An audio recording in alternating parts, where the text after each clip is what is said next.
Hello everyone, नमस्ते। तो जो वीडियो अधूरी रह गई थी क्लीनिंग ओसीडी वाली पार्ट 2, तो उस कमिंग सून लिखा हुआ था, आपने देखा ही होगा जैसे कि, तो उसको पूरा करना है।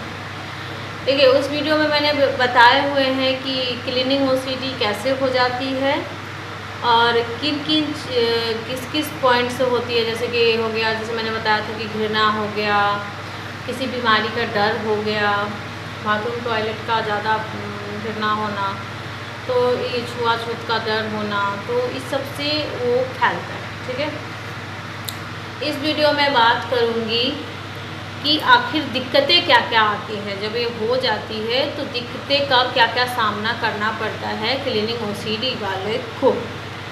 देखिए, पहली बात, अजीब सी बात रहती है इसमें कि माइंड में बीमारी का थॉट आया और हाथ धोया।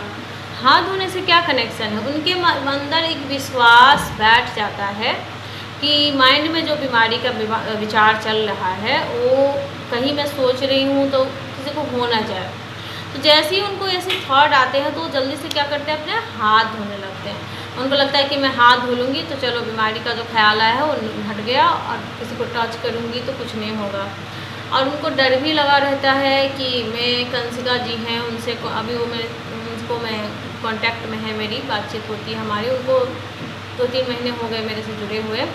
उनकी जो प्रॉब्लम है, उनको है कि माइंड में बीमारी का ख्याल आता है और वो हाथ धोने लगती हैं। हाथ धोते धोते स्किन के हाथ के बाहर आ चुके हैं, लेकिन उनका माइंड जो है ओसीडी मान ही नहीं रहा है। घर में हर दिन कहती हैं वो कि झगड़े कलेश बने ही रहते हैं।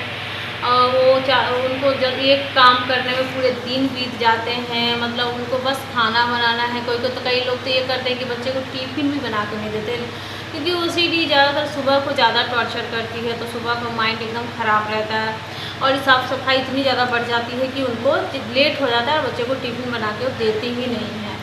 और उनका खाना पीना सफाई में ही पूरा दिन बीत जाता है, फिर भी उनका मन संतुष्ट नहीं होता। ठीक है, तो उनको इतनी प्रॉब्लम है इससे।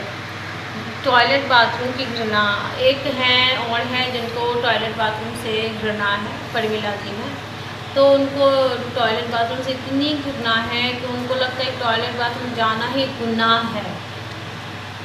उसके कारण वो क्या करती है, सही से पानी नहीं पीती है कि मुझे बार बार बाथरूम ना जाना पड़े, टॉयलेट ना जाओ। अगर उनको बाथरूम जाना पड़ता है तो उनको ओसीडी भ्रमित कर देता है कि, तो उनको लगता है कि बाथरूम मतलब मैंने जिनसे कांटेक्ट किए हैं क्लीनिंग ओसीडी वाले से, उनको है कि ज़्यादातर टॉयलेट बाथरूम की प्रॉब्लम होती है। वो खुद तो परेशान होते ही हैं, प्लस घर के मेंबर को भी परेशान करना चालू कर देते हैं।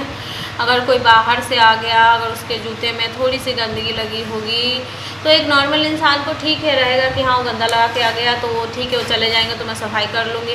पर उनका क्या ध्यान है कि वो सब काम को छोड़ के उसी पे उनका फोकस रहेगा कि कब वो जाए, कब वो निकले कि मैं सफाई कर दूँ। मेरा मन नहीं मान रहा। वो जल्दी से किसी को बेड पे बैठने ही नहीं देते हैं। और अक्सर उनको देखा गया है, जिनको ये प्रॉब्लम होती है, लोगों से बनती नहीं है उतना, और सबसे कटे कटे रहते हैं। एक तो टॉयलेट बाथरूम से उनको इतना ज़्यादा है कि टॉयलेट बाथरूम में ही इतना समय निकाल लेते हैं, उनकी फैमिली में लड़ाई हो ही जाती है। और रहा कि जिनको छुआछूत की है, बीमारी का डर है, वो किसी के घर जाना पसंद नहीं करती, वो किसी के बिछावन पर नहीं बैठेंगी, वो किसी के कांटेक्ट में नहीं आना चाहती। तो उनसे लोग उनको ईगो का प्रॉब्लम समझते हैं कि ये बेकार है, सो ऐसी है, लोगों से मिलजुल के नहीं रहना चाहती है। तो खुद तो परेशान जो चल ही रहे हैं, तो वो बाहर वाले को तो कंट्रोल कर नहीं सकते, तो उनसे वो घृणा करना चालू कर देते हैं और फैमिली मेम्बर में सबको टॉर्चर करना चालू कर देते हैं कि मतलब मैं जैसी स्वच्छ हूँ तुम भी लोग रहो, नहीं रहोगे तो अशांति का माहौल, पूरे दिन पे भी बुरा असर पड़ जाता है। कब वो खाएंगी, कब वो उनका टाइम रूटीन सब चेंज हो जाता है, मतलब कुछ कर नहीं पाती लाइफ में, दिन इसी में उनका उलझा रहता है। तो ये सब दिक्कतें देखने को मिली हैं। ठीक है, जो जॉब करते हैं उनको तो जॉब पे जाने में लेट हो जा रहा है, उनको साफ़ सफाई इसी समय टाइम मिलता, तो कई लोग तो काम ही छोड़ के बैठ जाते हैं। तो ये भी प्रॉब्लम देखने को मिलती है। भगवान से इतना डर उनको लगता है कि कहीं इसी हाथ से भगवान को टच कर दूँगी तो भगवान मेरे से नाराज़ हो जाएंगे। मैं बाथरूम से आई हूँ तो जितनी बार वो बाथरूम जाएंगे नहा ही लेंगे, नहा के ही आएंगे तभी भगवान को टच करेंगे, भगवान के बर्तनों को छूने से डरेंगे, मतलब तरह तरह की मैंने सुनी है तो ये सब परेशानी चालू हो जाती है। ठीक है, तो ये यहीं तक मैं स्टॉप करूँगी इस वीडियो को।